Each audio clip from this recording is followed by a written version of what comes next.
రైతిక YCP నేత Chevireddy Mohit Reddy arrest అయ్యారు.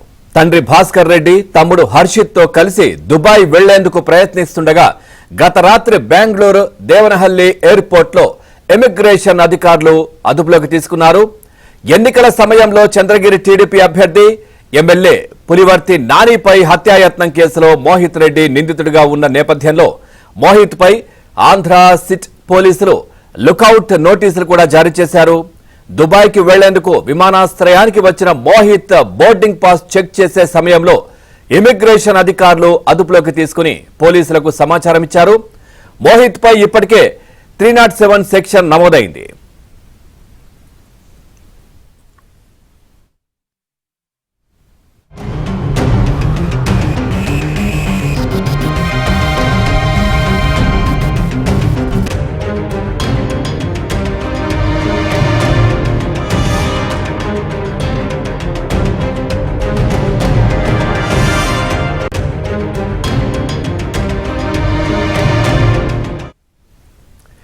ఇక అరెస్ట్ చేసిన వెంటనే దేవనహల్లి న్యాయమూర్తి ఎదుట మోహిత్ ను హాజరుపరిచారు. ఈ ప్రక్రియ ముగిసిన అనంతరం ఇమిగ్రేషన్ అధికారులు ఎస్వి వర్సిటీ పోలీస్ స్టేషన్ కు తరలించారు.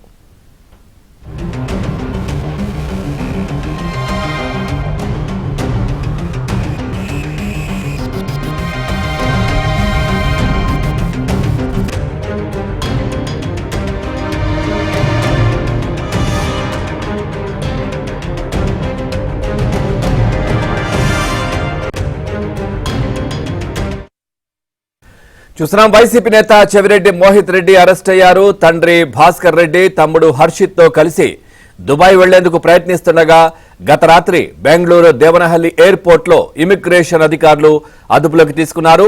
ఎన్నికల సమయంలో చంద్రగిరి టీడీపీ అభ్యర్థి ఎమ్మెల్యే పులివర్తి నానిపై హత్యాయత్నం కేసులో మోహిత్ రెడ్డి నిందితుడిగా ఉన్న నేపథ్యంలో మోహిత్ పై ఆంధ్ర సిటీ పోలీసులు లుకౌట్ నోటీసులు కూడా జారీ చేశారు.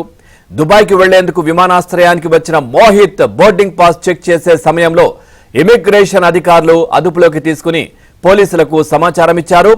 మోహిత్ పై ఇప్పటికే 307 సెక్షన్ నమోదైంది.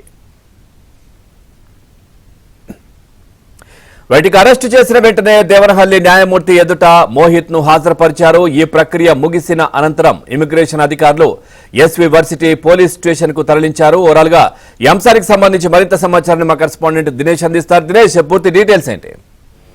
పవన్, మొత్తం మీద మోహిత్ రెడ్డికి సంబంధించిన ఇష్యూలో ఒక రకంగా చెప్పాలంటే ఆసక్తికరమైన పరిణామాలు చోటు చేసుకుంది. నిజంగానే నిన్నటి రోజు అయితే పోలీసులు ఆయన్ని అరెస్ట్ చేసే ప్రయత్నం అయితే జరిగింది. ముఖ్యంగా యాంటిసిపేట్ బెయిల్ చెవిరెడ్డి భాస్కర్ రెడ్డికి సంబంధించి కుమారుడైన చెవిరెడ్డి మోహిత్ రెడ్డి సంబంధించి నాని పైన దాడి చేసిన కేసులో యాంటిసిపేటరీ బెయిల్ కి అయితే అప్లై చేసిన పరిస్థితి ఉంది.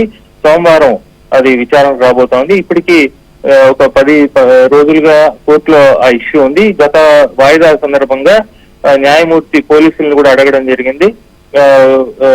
యాంటిసిపేటరీ బెయిల్ అయితే వీళ్ళు వేసిన నేపథ్యంలో ఇప్పటి వరకు పోలీసులు అరెస్ట్ చేసినారా, ఆ కేసు సందర్భంగా పోలీసుల చర్యలు ఏంటి అని కూడా ప్రశ్నించడం జరిగింది. ఇలా కోర్టు ప్రశ్నించిన నేపథ్యంలో విదేశాలకి మోహిత్ రెడ్డి వెళ్లిపోయే పరిస్థితి ఉంటే తామంతా ఇబ్బంది పడాల్సి వస్తుందనేటువంటి దీంతో నిన్నటి రోజు బెంగళూరు ఎయిర్పోర్ట్ దగ్గర మోహిత్ రెడ్డిని అదుపులోకి తీసుకున్నారు. ఎల్లుండు వాయిదా ఉంది. ఈ నేపథ్యంలో వాయిదా సందర్భంగా ఖచ్చితంగా అతను ఒకవేళ విదేశాలకు వెళ్లిపోయిన పరిస్థితి ఉంటే పోలీసు విభాగం ఇబ్బందులు పడే పరిస్థితి ఉంది. అందువల్ల బెంగళూరు విమానాశ్రయం నుంచి ఆయన్ని తిరుపతికి తీసుకొచ్చారు. అక్కడ ఆయనకి ఈ కేసుకు సంబంధించిన విచారణలో సహకరించాలని చెప్పి 41C నోటీసులు ఇచ్చి ఆయన్ని పంపడం జరిగింది. తమ అనుమతి లేకుండా ఏ పరిస్థితుల్లో కూడా విదేశాలకు వెళ్ళకూడదు, పిలిచిన ప్రతిసారి రావాలని చెప్పి కండిషన్ తో పంపించారు. దీంతో అంటే ముఖ్యమైన ఒక విషయం పవన్, కక్ష సాధింపు రాజకీయాలు చేయకూడదనేటువంటి ఏదైతే చంద్రబాబు కావచ్చు, పవన్ కళ్యాణ్ గాని ఏదైతే ఒక ఇది అసెంబ్లీలో కూడా చెప్పిన పరిస్థితి నేపథ్యంలో టీడీపీ గవర్నమెంట్ లో ఆ చర్యలు ఉండదు అనేందుకు ఇది నిదర్శనమని అందరూ కూడా హర్షం వ్యక్తం చేస్తున్నారు. కక్ష సాధింపు రాజకీయాలు ఏ పరిస్థితుల్లో లేదని ఈ సంఘటన రుజువు చేస్తోంది. Pavan, thank you Dinesh, thanks for the updates.